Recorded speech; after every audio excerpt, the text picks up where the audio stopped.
아까 이제 김 대표님께서도 미리미리 준비하는 것이 이제 필요하다라는 말씀을 주셨는데 그 얘기를 들어보겠습니다. 그래서 대기업의 공급망 관리와 우리나라 중소기업의 ESG라는 제목으로 우리 유은교 변호사님 현재 사내변호사협회 이사로도 활동하고 계시는데요. 유 변호사님의 발표를 듣겠습니다. 박수로 맞아주시기 바랍니다.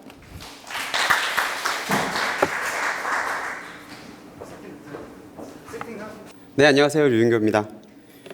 지금 제가 맡은 부분은 대기업의 공급망 관리랑 우리나라 중소기업 ESG 현황이기 때문에 네, 들리실까요? 네. 그래서 간단하게 동향 소개시켜 드리는 거니까 부담 갖지 않고 들으셔도 되고, 그다음에 배식에 실패하면 안 되듯이 강의 시간도 실패하면 안 되기 때문에 제 시간 타이트하게 써서 예정 시간보다 좀 더 빨리 끝낼 수 있도록 강의해 보도록 하겠습니다. 순서는 ESG 관련된 국내 동향 한번 말씀드리고요. 그다음에 공급망 실사에서 참고할 사항, 그다음에 이제 해외 기업 케이스, 그다음 국내 대기업 케이스, 마지막으로는 중소기업 대응 현황에 대해서 간단하게 설명드리도록 하겠습니다. 그래서 ESG 국내 현황입니다. ESG가 결국은 글로벌 트렌드에 우리가 따라가야 되는 거잖아요.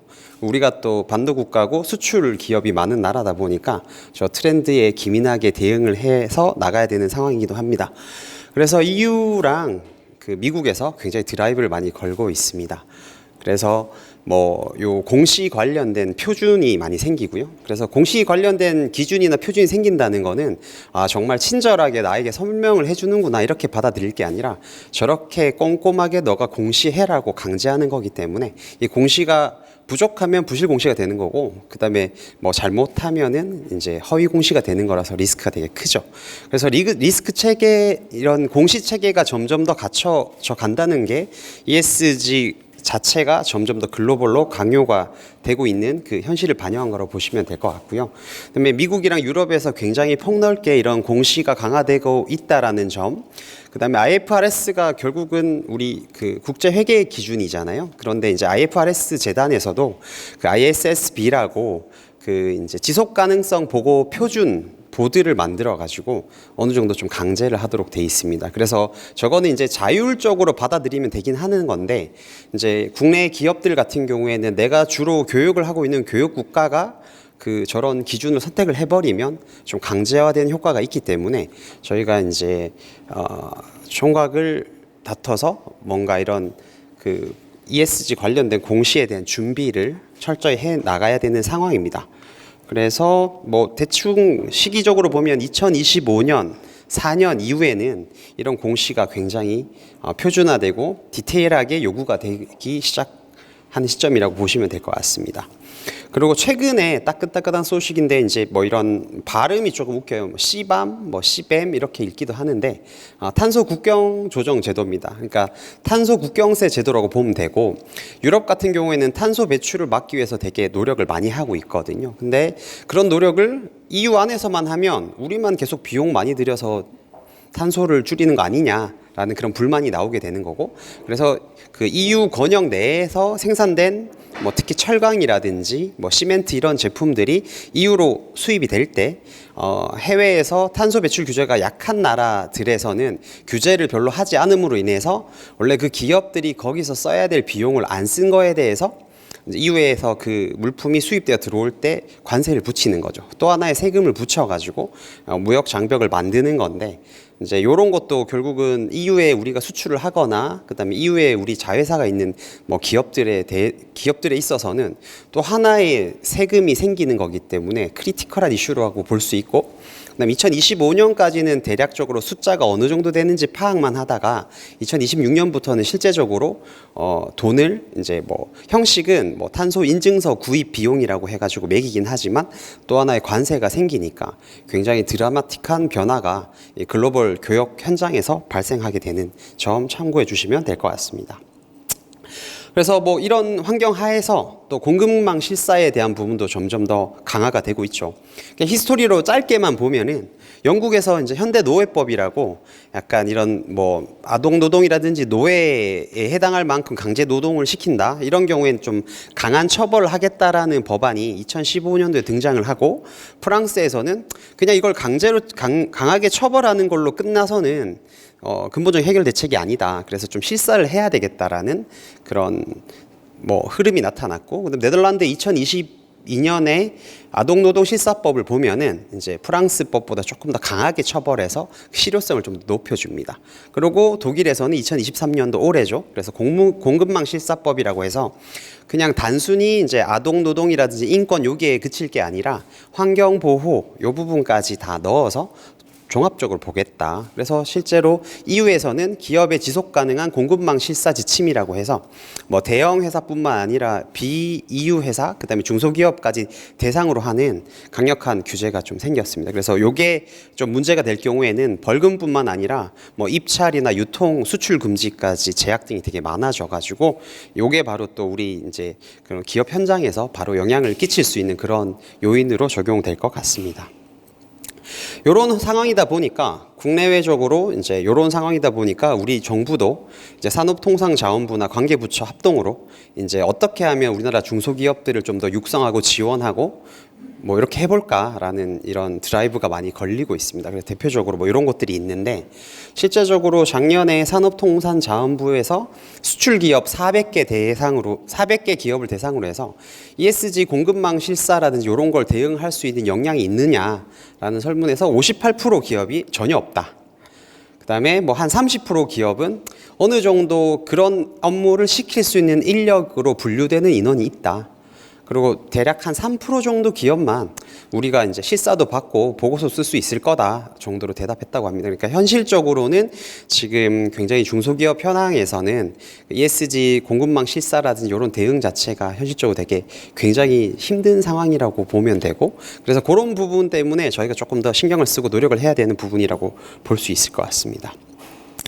공급망 실사 관련해서 몇 가지 참고할 사항들인데요. 뭐 시간이 많지 않으니까 뭐 UN 기업가 인권 이행 원칙, 그다음에 UNGC의 기업가 인권 지침서 실사 가이드라인 이런 것들을 참고해서 보시면 될 것 같고요.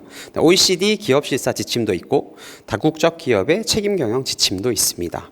그리고 ILO도 노동 관련해서는 중요한 국제 기구이기 때문에 이들이 좀 뭐 내세우는 고용이나 교육이나 근무 조건, 노사 관계 관련된 그런 기준들도 참고해서 보셔야 되고요. 그다음에 이제 RBA라고 뭐 책임 있는 뭐 비즈니스 연합이라고 해서 여기서 나오는 지침과 행동 지침은 우리나라 LG나 삼성이나 주요 대기업에서 좀 많이 활용하고 있기 때문에 조금 더 신경 써서 보실 필요가 있습니다. 그래서 포인트들은 노동, 안전, 보건, 환경, 윤리, 공급망 관리 등으로 이렇게 이루어져 있는데 이런 것들을 좀 참고 삼아 보시면 되고, 이런 걸 중심으로 공급망 실사가 진행된다. 이 정도 아시면 될 것 같습니다. 그리고 결국은 이렇게 이제 한국의 뭐 이렇게 파급 효과가 큰 이유는 글로벌 공룡이라고 볼 수 있는 폭스바겐이라든지 애플이 공급망 실사를 이제 좀 강화하겠다. 그리고 공급망 실사를 했을 때 제대로 준비 안 된 기업에 대해서는 입찰 기회를 제한하겠다 등의 이제 실제로 먹고 사는 문제. 그러니까 ESG가 좋은 기업, 뭐 좋은 활동 이런 게 아니라 ESG가 안 되면 그냥 사업을 못하는 먹고 사는 문제로 연결되기 때문에 이런 공급망 실사가 중요해지고 있는 거고요. 그래서 이제 애플 같은 경우도 이제 노동 문제나 안전 보건 문제, 그다음에 이제 주속 텅스텐 등의 분쟁 광물 이슈 등이 계속 있었어요. 그러다 보니까 공급망 실사를 조금 더 강하게 드라이브를 거는 거고요. 마찬가지로 독일 뭐 자동차 제조 3사도 인권 단체로부터 제소도 당했을 뿐만 아니라 이제 뭐 BMW 같은 경우는 뭐 이렇게 입찰에도 어느 정도 좀 제한을 걸어 보겠다. 공급망 실사에 제대로 대응이 안 되면 그런 입장을 취하고 있습니다. 그러다 보니까 뭐 휴대폰 만든다든지 자동차 부품 만드는 산업에 속한 중소기업들은 당연히 영향을 받게 되는 거죠. 이렇게 해외 기업이 영향을 미치고 있고요. 그다음에 국내 대기업 사례입니다. 어쨌든 굴지의 대기업은 삼성전자죠. 삼성전자가 협력사 관리하는 툴은 결국은 구매 조직을 통해서 이루어지는데요. 그래서 그 협력업체를 선정하거나 새로 뽑거나 뭐 평가를 할 때 이런 ESG나 공급망 관련된 이슈를 넣어서 이제는 이제 평가하고 판단하고 선정하는 그런 트렌드로 돌아가고 있습니다. 그래서 그 삼성전자의 협력업체 종합평가 프로그램 보면은 보통 협력업체를 다룰 때 하는 거는 낮은 단가, 품질 좋게 그리고 빠르게 만드는 그런 정도라서 실은 여기 평가 항목 중에서 기술이나 대응력이나 원가, 뭐 품질 납기는 이해가 가는 거죠. 기존 전통적으로 있던 건데, 근데 뭐 이제 환경 안전이나 기업 윤리란 부분도 이제 윤리적인 기업인지 환경을 신경 쓰는 기업인지 뭐 이런 부분까지도 이제는 협력사 평가할 때 그 툴에 넣어서 적용시키고 있다. 다른 말로 하면 이런 게 제대로 대응이 안 되거나 준비가 안 되면 삼성전자랑도 일을 할 수 없다. 뭐 이런 말이 되겠죠. 그래서 뭐 보면은 근로 환경도 통합 관리 프로세스를 만들어서 진행을 하고요. 심지어 제3자 검증까지도 합니다. 그리고 기준은 아까 말씀드렸던 RBA 기준으로 진행을 하고 있고요. 부가적으로 이제 분쟁 강물이라고 불렀다가 요새는 최근에선 이제 책임 강물이라고 부르죠. 분쟁 지역에 나온 그런 광물을 팔아서 뭐 군수 용품을 사는데 쓰면은 이거는 이제 지속 가능한 지구에 반한다라고 해서 분쟁 강물을 못 쓰게 하는 그런 프로세스에도 이제 삼성전자 이런 걸 넣고 돌리고 있고요. 마찬가지로 뭐 굴지 또 전자기업인 LG전자도 마찬가지로 거의 유사한 툴을 유지하고 있기 때문에 그냥 동일하다고 보시면 됩니다. 다만 그 LG전자는 한 13년 전, 12년 전부터 CSR 조직이 이런 인권 실사라든지 이런 분쟁 강물에 대한 대응이라든지 이런 거를 되게 체계적으로 준비해 오고 있어서 조금 더 고도화되어 있다는 점 참고 삼아 알려드리면 될 것 같고요. 그다음에 마지막으로 SK그룹도 뭐 특히 SK텔레콤 하면은 우리 휴대폰 파는 회사 뭐 통신회사 같잖아요. 근데 이런 통신회사인 SK텔레콤조차도 협력업체 운영 체계에 있어서 ESG를 상당 부분 많이 포함시켜서 운영하고 있습니다. 심지어 SK그룹 같은 경우는 그 사장의 KPI죠. 그 업무 성과를 책정하는 그 지표가 절반은 이제 경영상 이제 숫자가 나오는 경영 성과일 거고 절반은 이제 ESG 관련된 사회적 책임이란 이런 부분으로 평가를 한다고 합니다. 그러니까 굉장히 강하게 드라이브를 걸고 있는 거고요. 이것도 그 앞에 보셨던 삼성, LG와 유사하게 뭐 운영 체계를 갖추고 프로그램도 돌리고 진단하고 모니터링하고 3자 검증하고 똑같이 돌아갑니다. 교육하고. 그래서 이제 우리나라 그래도 대기업에 속한 협력업체에 속하다면 대기업군의 협력업체에 속하면 그래도 대기업이 주는 프로그램에 따라서 좀 간다던가 지원하는 육성 프로그램에 따라서 따라가기만 하면 어느 정도 ESG 대응이 되는 측면이 있는데 또 제일 큰 문제는 이런 대기업의 그 풀 안에 있지 않은 그런 중소기업 같은 경우 정말 앞이 막막하죠. 그래서 지금 표 보시면은 ESG 평가 경험은 거의 20% 거의 없습니다. 근데 거래처는 빡빡하게 달라고 하는 상황이죠. 그래서 이런 상황이 계속 더 강화되면 중소기업은 점점 더 어려워질 수밖에 없는 상황인 거고요.